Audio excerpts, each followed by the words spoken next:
So who volunteers? Who volunteers? Eh?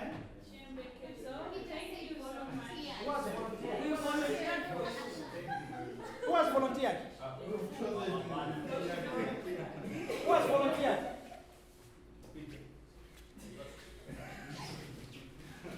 Okay, so a chocolate for the volunteers.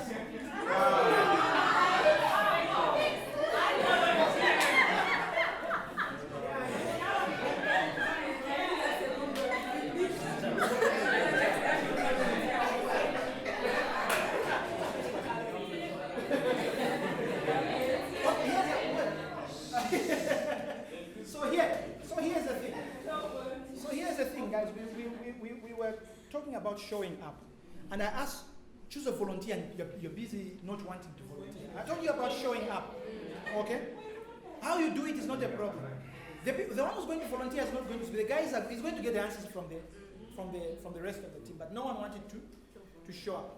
And everyone says, me, I can't speak. I'm in my comfort. Yeah. So I'm wondering if you did get the lesson earlier when we were saying. So this is very important. Yeah. So which team volunteers to go first?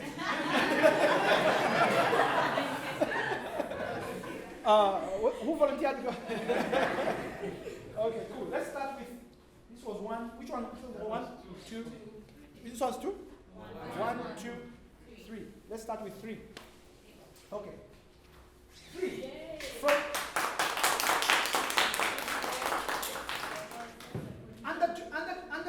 Under 1 minute.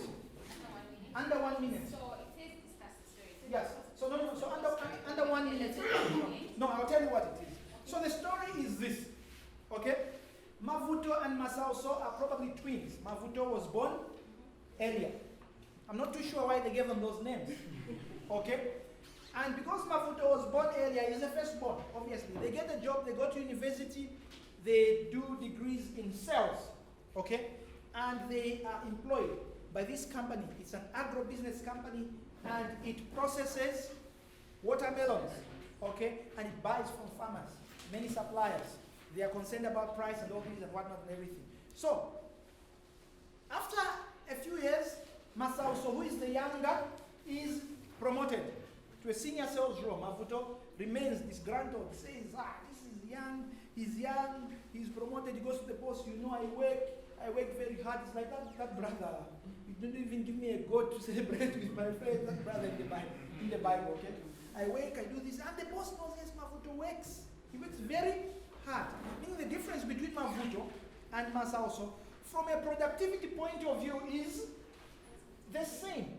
Okay? And so the boss decides to say, okay, Mavuto, I understand. Can I give you an assignment? He says, yeah. I'm always doing assignments. Go and look for watermelons, and he goes to Soweto Market, and he comes back. The same assignment is given to Masauso, and Mavuto learns a lesson from that and decides he was not going to resign because his young brother was promoted.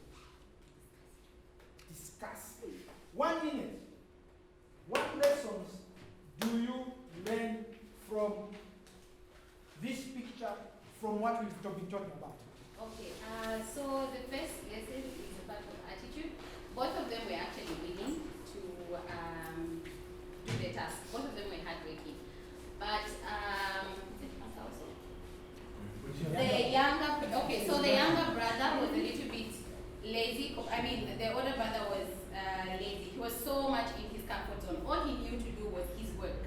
So he knew that, okay, once he goes, he was a salesperson, so he would only strike the deal by just finding out exactly what he needed to find out. But he didn't go an extra mile to know everything else. So he didn't have the larger picture in mind as compared to the younger brother. So the younger brother went there and he actually got all the information needed to make sure that at the end of the day, the melons could be bought and they could actually supply to them.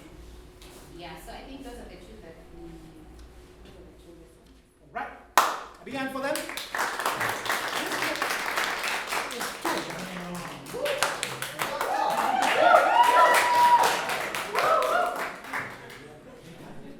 The story is known already. Yes. Madam, you have 1 minute within which to break down that business case and tell us the lessons that you learned from the two.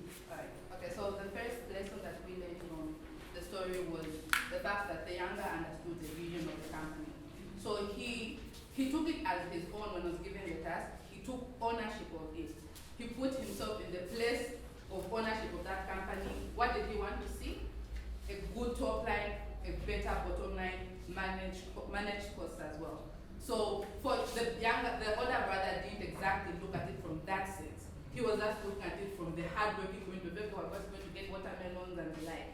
And then there's also a lesson we draw from the older brother.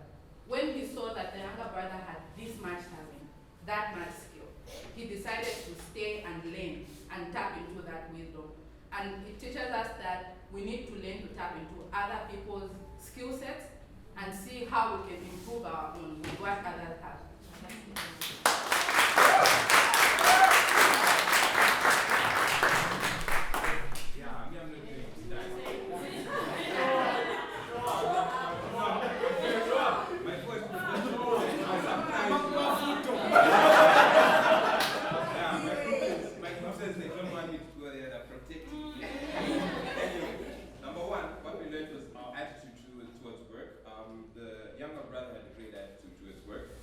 Number two, he understood the business. He knew that this is what we do, and if I go out, based on the task that he was given, he said, okay, this is how we are going to derive value as a company from this task.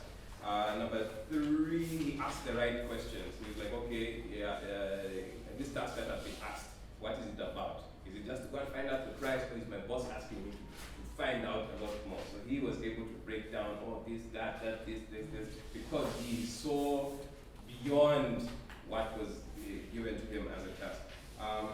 The older brother was in his comfort zone, so he was only focused on the smaller picture. I don't know what number we are on. Anyway, the older brother looked at the problem, the younger brother looked at the solutions. So instead of focusing on, okay, yeah, this is, Canaanites, Moses, in the Bible. Yeah, when God told them, go and spy in the country, they said, no, there's giants, there's what. There were two others who said, no, there's land flowing with milk and honey, there's this. So problems, look for solutions instead. And number 7, the last one, the older brother changed his attitude. So he learned from the mistake that he had made, and he changed his attitude to stay in the business.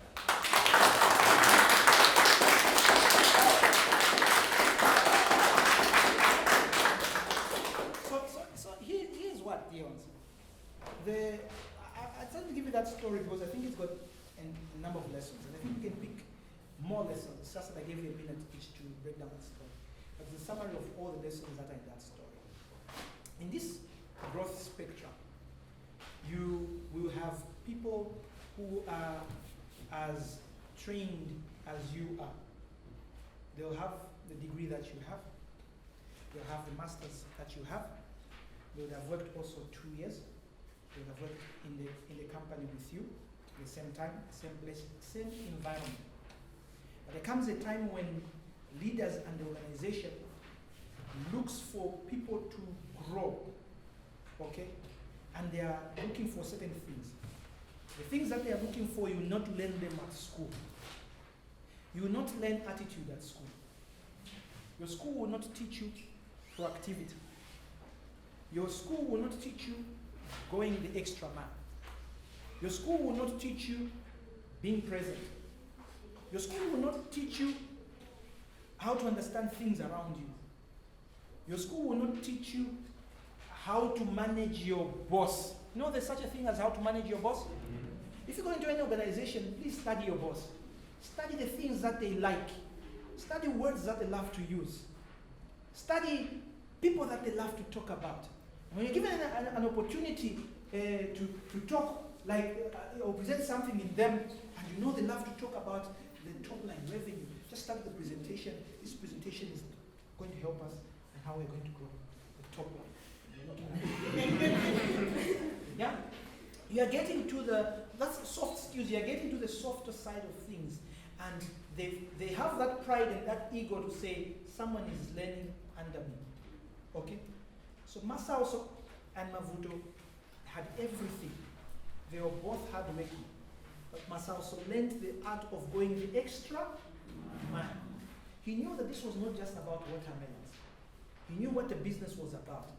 The business was about growing the top line, okay, managing the bottom line, and about growing the numbers and how he can make better value. So he went to that vendor and he found out all the information that he could. He knew that if he talked to the vendor about the numbers that they wanted to get from them, the vendor would also tell him how the discounts that would be. He went the extra mile, just didn't do what the boss told him to do. If you have to approach growth, you must approach it with that extra eye. To do much more than what work demands. Okay? Be interested in the other things. You are marketing, you love to talk about how nice the products are. Be interested to know how much each of the products that you market brings into the organization. Be interested in the operations guy. Be interested, be that productive guy. Don't just be present. Be productive. And that's what I'm going to ask from you because it's very important. And that's what cuts, that's what makes the difference between those that are outgoing and growing faster than those that are not growing at the same pace. So what I want to do is I want to play you this video. I hope it's going to show. And we'll have come to the end of our program unless I'll be allowed to take one or two questions. Okay. So that brings us to the end. I hope you, I don't know, each one of you, I'm sure can see yourselves in the light of that. Okay? So I'm not going to ask you the question who you think are in there. But my only request is that please endeavor to be the performer. That guy that always takes the lead, takes the initiative, he's got the correct attitude, and he's growing, and he has his focus right. Okay? I've talked. That brings us to the end of our discussion.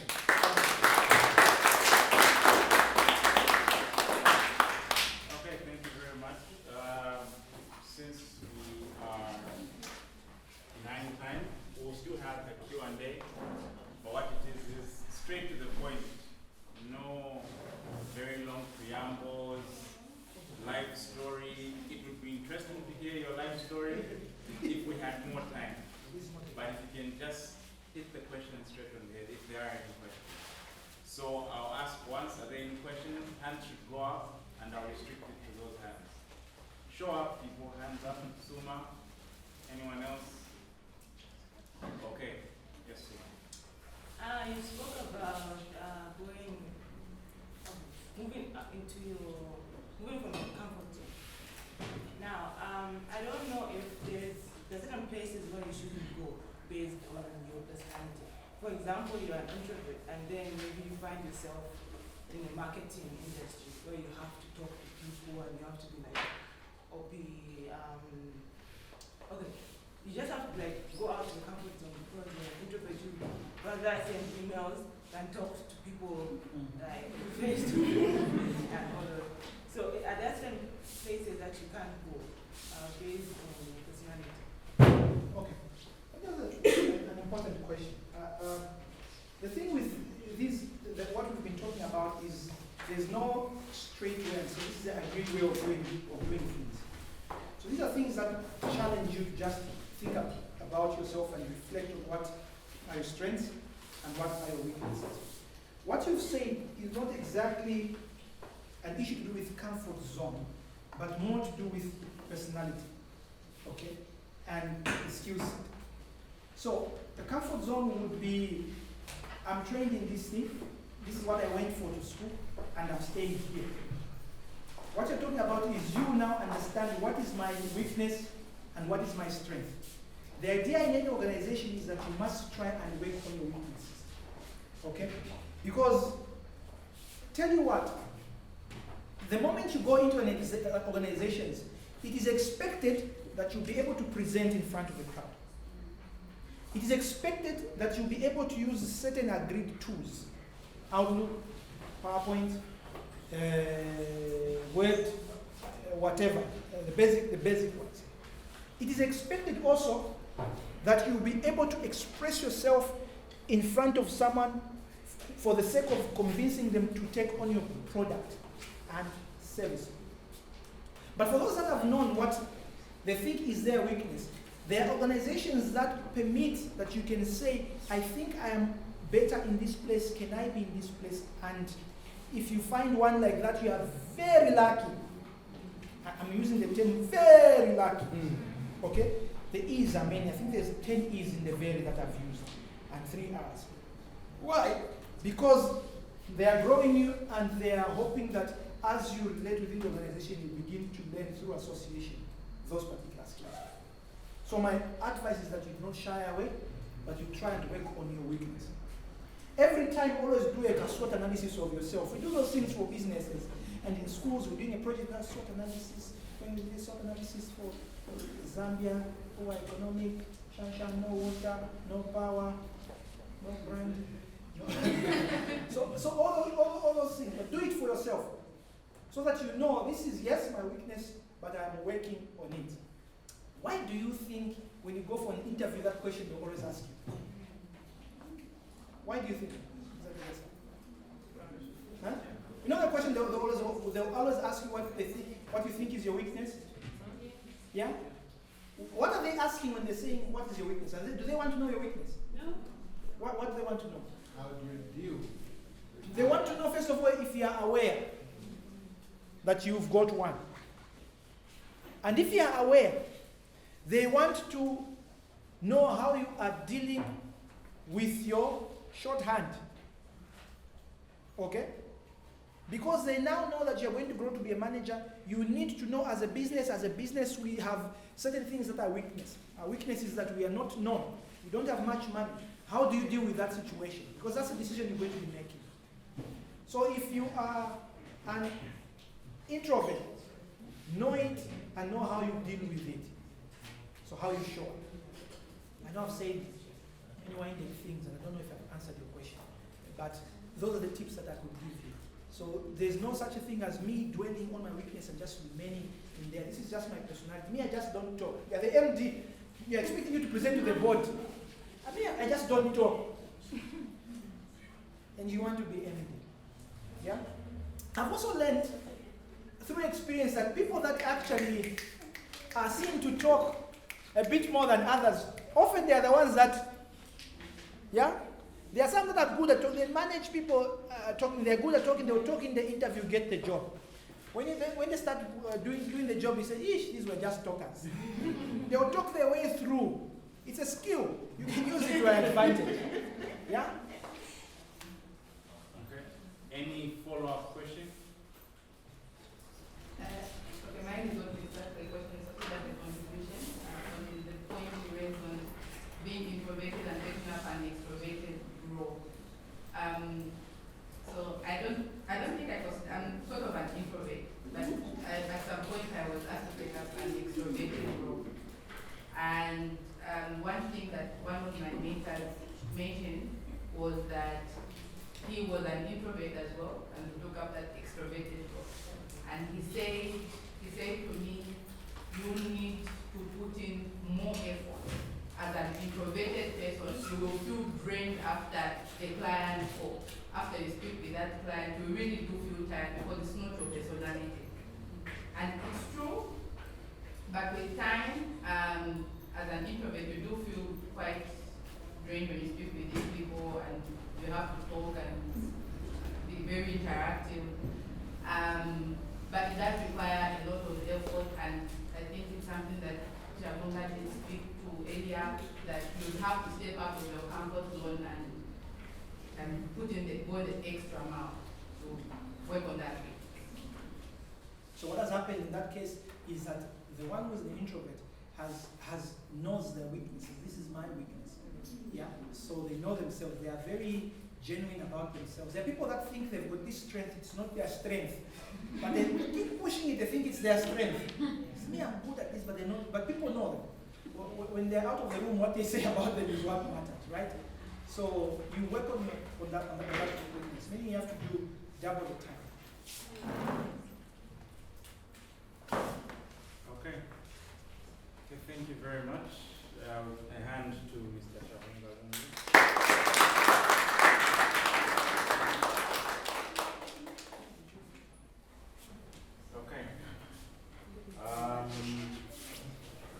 interestingly enough, we started late, but we are finishing in pretty good time. So a hand to ourselves. Okay, so thank you very much, Mr. Lungu. It's been very interactive, more than we expected, and I hope everyone will agree that it's been very helpful. As we went through the points, culminating to the story we read, I couldn't help but just think of my own personal job and things, and it helps. But the prayer of the Meet My Mentor team is that instead of walking out and saying to the next person, you missed, then we've not learned anything. Okay? The idea is if we have knowledge, we've learned from a mentor. Let's pass on. Okay? It's not about, I have this and now, you weren't there. We learned a lot. And then the person asks, what did you learn? We watched the video. So you're not even clear. My point is, it's always the habit at the end of something to say, it was good, I was spoken to. But there's a step beyond that. So we learned that strategy is a plan on how you will grow or achieve a goal. Okay? So it's not just a plan. Oh, what do you want to be? No, I want to do this. But how are you going to do it? Okay? What do you need to put in? I'll be very honest right now, and my wife is my witness. There's a lot of things that I would like to be and get done spiritually, and then even on a personal level. But one of my biggest weaknesses is waking up. My alarm rings way earlier than hers. Since it's been ringing at 04. I don't even know how many times I've woken up at 04. But inside I know I need to get up at 4. I haven't got my timetable. When I wake up at 4, I'll do this. I'll start by reading my Bible for this long, then I'll do this. But I'm not getting it done. Okay, so that's shame to me. But then for each and every one of us, we can look into our own situations. It's not about having a plan, because I have a plan. You know? Spiritually and within my work sphere, I want to do this. But the how also matters. We also learned that the things that you can't control are the things that you can learn from. Okay?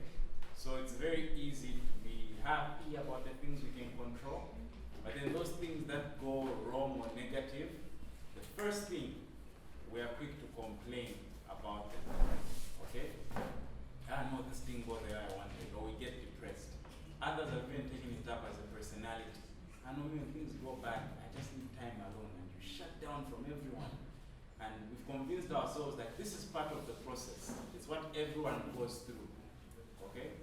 The point is, when things don't go your way, there's still something to be learned from that. Comfort zones do not foster growth. I think I've heard this lesson so many times, but for some reason it sounded new today. Okay? Comfort zones do not foster growth. Okay? Growth should be purposeful and intentional. Okay? So if I'm not making the efforts, then someone once said, and this is where I'll give kudos to my wife, your success in the day starts with your personal space. Okay? I'm more the person who wants to walk out of bed. I'm like, I'll find the bed, I'll spread it before I go to sleep. Okay? It's very particular, and I know you say no, because she's a woman, but this is different.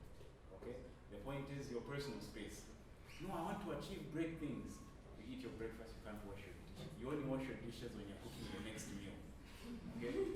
There are certain signs that will speak into our personal situation. I tell someone I'll be there at 14. Then 13:55, no, I'm sorry, I'm running late. If it's a one-time situation, it's fine. But when I look into my personal life, it's pretty much the norm. Almost every appointment I ever have, sorry, I'm running late. Okay? Today my wife and I were late. Okay? We got, my friend here in this with me. We got carried away with preparing breakfast. Okay? So that's failing to plan. Alright? In a certain sense. Then escaping the comfort zone. So many lessons learned in that. There's your comfort zone. Within that, there's your fears. Okay? We have so many fears. Okay? Then there's the learning zone, where you deal with challenges, acquire new skills. Alright? then the growth zone where you're finding purpose, living your dreams. All right? We are reminded that we are all unique. Here we all fall short, and if you don't, then maybe that's you. We compare, okay? We are all unique. Let's stop comparing, okay? We have different skills, talents, attributes. And then there's a list of 10 questions of consideration. What my mentor team has done is for everyone who participated in the task in the beginning where we gave our 5-year plan, we've taken note, name and your plan. And Lord willing, 5 years from now, okay, we will share these with you individually. 5 years ago, this is what you said, okay? So Josiah, I hope when we send you that message, you'll show your wife and say, oh yeah, 5 years ago, this was my plan. All right, so thank you very much. We've learned a lot, but again, I'll say it with shame to myself. It's beyond just learning. It's the doing that will do us much good. Mr. Lungu, from the Meet My Mentor team, if you may come forward. I've never done this, but you usually done this.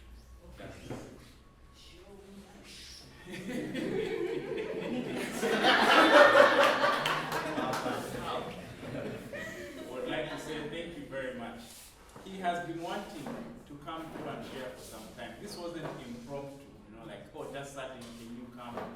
For a number of months. And all we say is we would like to have you back again.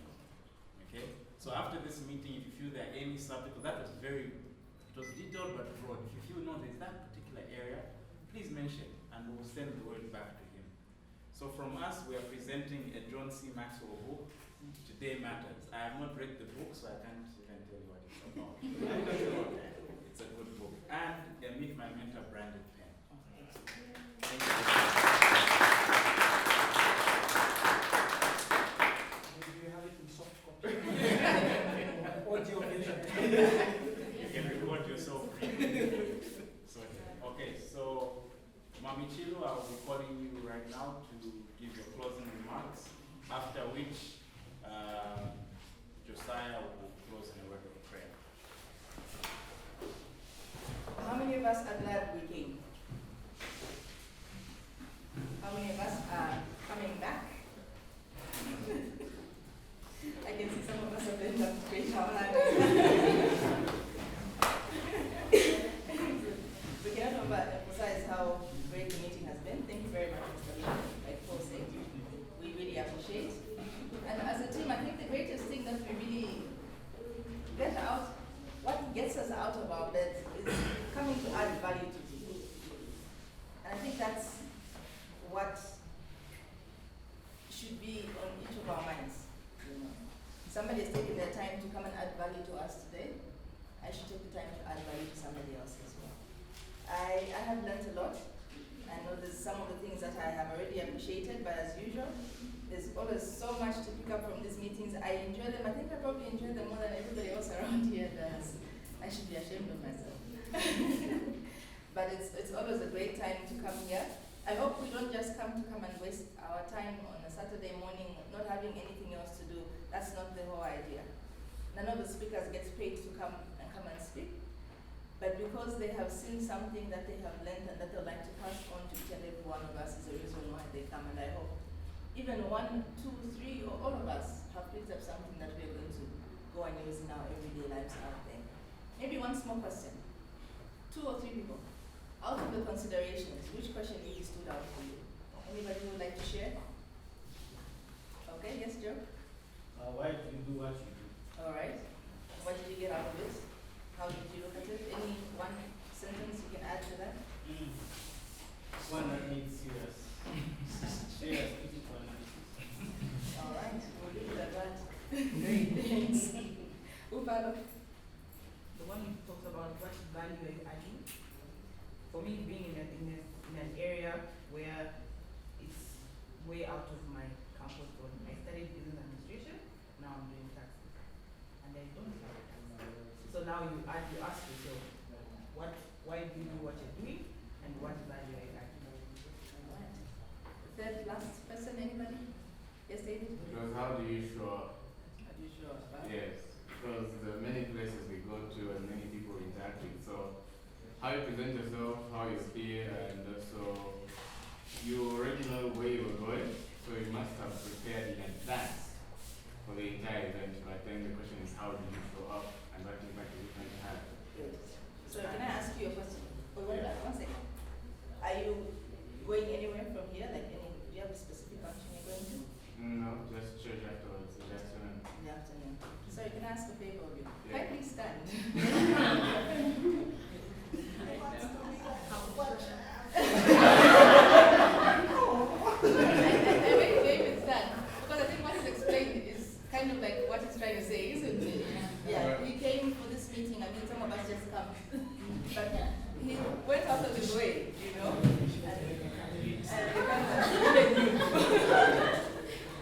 Yeah, so I think it really resonates with what you just said. It stands out. Yes, Paul, you wanted to add something? Oh no, I was just saying the one that tricked me is, are you present or productive? Because I report for work at 6:30 every day, and I knock off after 19. In my head, I'm working very hard. So, are you present or productive? All right. And on that note, thank you very much, by the way, for that story. I came across it, I think in some years back, 4 or 5 years ago, and it changed my life. It did. And I think we could have had a better story to discuss on a day like today.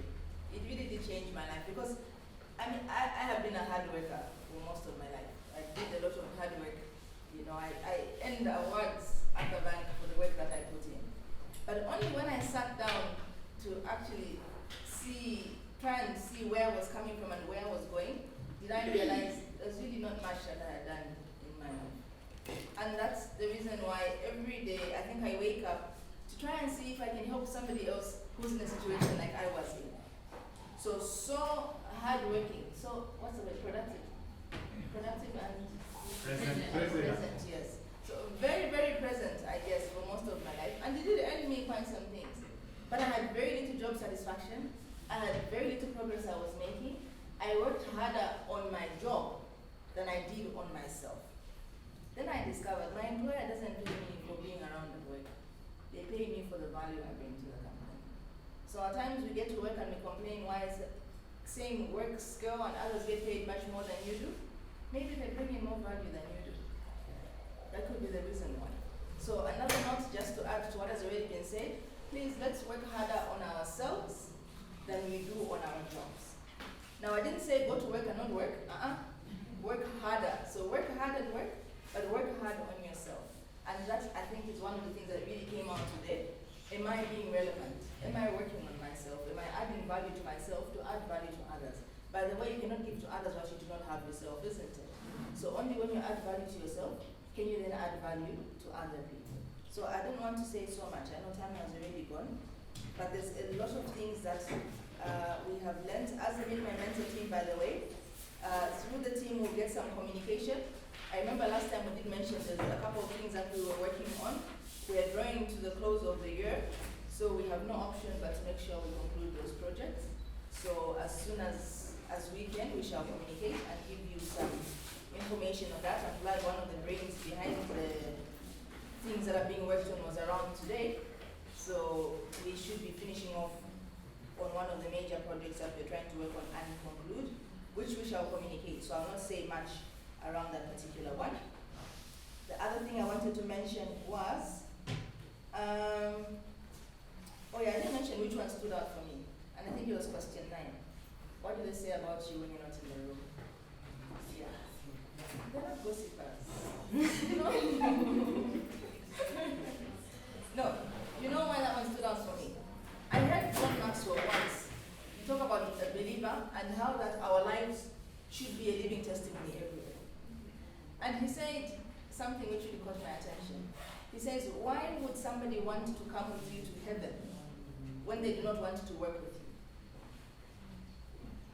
Now, here's somebody who, at work, you are the lazy one, you are the one late for meetings, your presentations are always late, you just don't show, you don't show up, you know, and all that, and then you want to come to me and come and give me the gospel.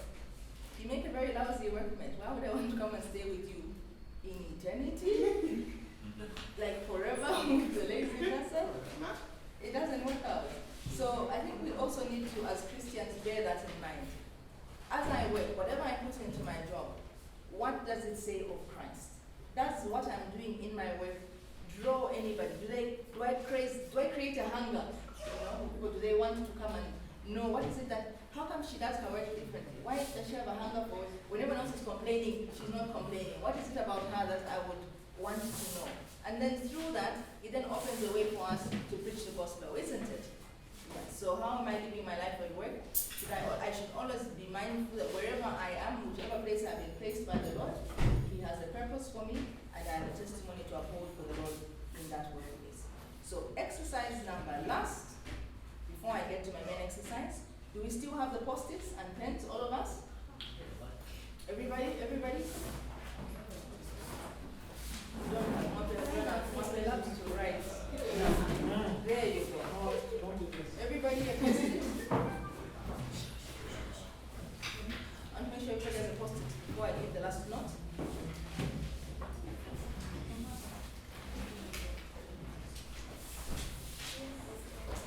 Everybody, are we ready?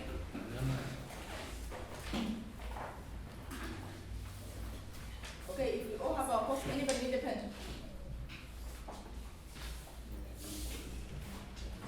This has to be written down, so I need to make sure everybody has a pen. Yes, ma'am,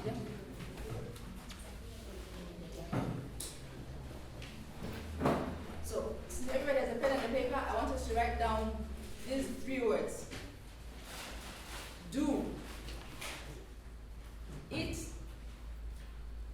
Now. Everybody got it? Which it?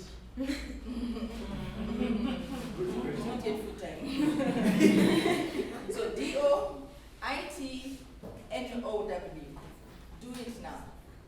Now this little post-it, can we each of us keep it, take it home if we can, paste it on the first thing you see in the morning when you wake up, and the last thing that you see, the last place that you look at as you go to bed. Now they say those words to yourself 50 times in the morning and 50 times in the evening before you go to bed. That, I am told, has helped people cure the illness that you have before, of failing to wake up at 04. Yes, that one works. Because the thing is, you know the first thing the brain does when you want to stretch out of your comfort zone? Your own brain is what discourages you the most.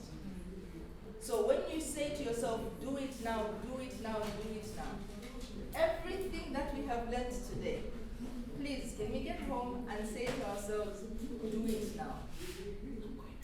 Do it now in the morning. Whatever you want to do, before you can procrastinate, tell yourself, do it now, and we'll make progress. We cannot continue to be in the same place today after what we have learned, find ourselves in the same place, even just tomorrow. So in the morning you wake up and you can't read your Bible, what do you look at? Do it now, and do it.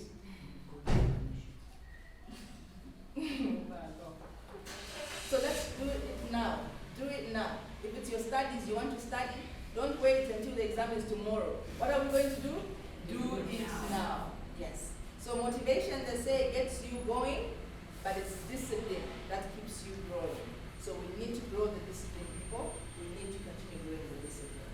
So finally, as we always say, it was not raining when Noah built the ark. Let's prepare now, because we don't know when the rain might come. It could be tomorrow. You're called for an interview. If you do not do it now, what happens? It could be tomorrow. You're called to go and help somebody understand the scripture in the Bible. If you do not read it now, then what happens? So everybody, thanks once again. Our usual tradition, who was the earliest to come? Okay, now let's see the earliest here. So David, please come over. We like to encourage people to come early. It's something that we all like to do, so for coming early, there you go. So, that's a little growth book. You have yourself there a 90-day challenge. So you can start, today is the 5th, huh? Yes. So you can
my mother like that.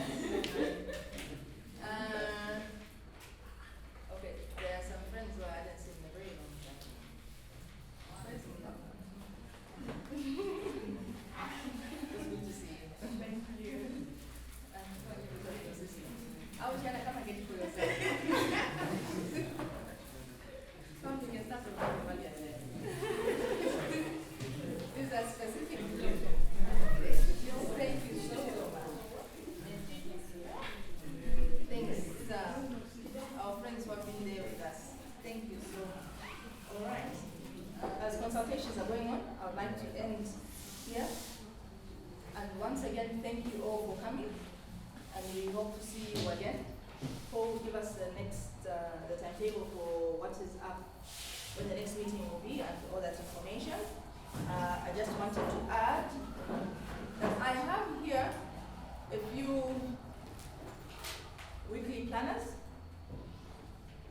If anybody needs any, yeah, this I think we've given in the past we've given away these. Yeah, there are 3 sets of weekly planners.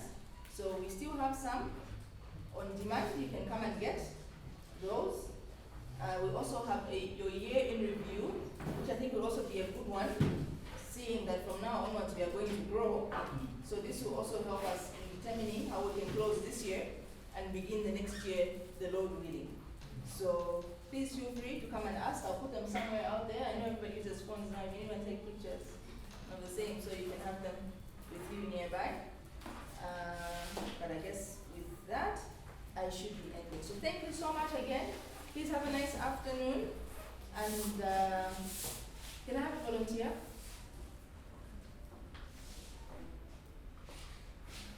You volunteer?